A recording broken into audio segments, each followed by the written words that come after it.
po natin, itong low pressure area, ito yung bagyong Wilma. Kahapon ay humina at naging isang low pressure area na lamang ang bagyong Wilma.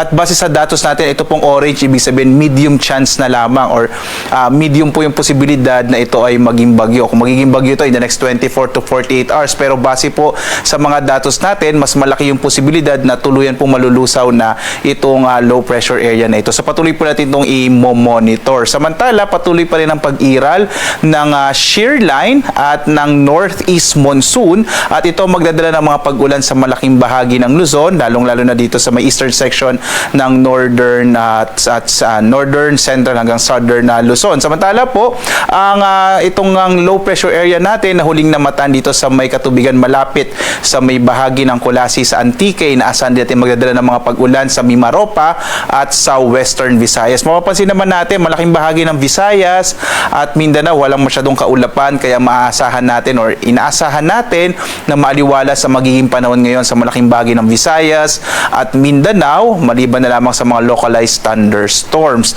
Maliban nga sa monitor nating low pressure area, wala na tayong namamatang anumang iba pang mga low pressure area o bagyo sa labas ng Philippine Area of Responsibility.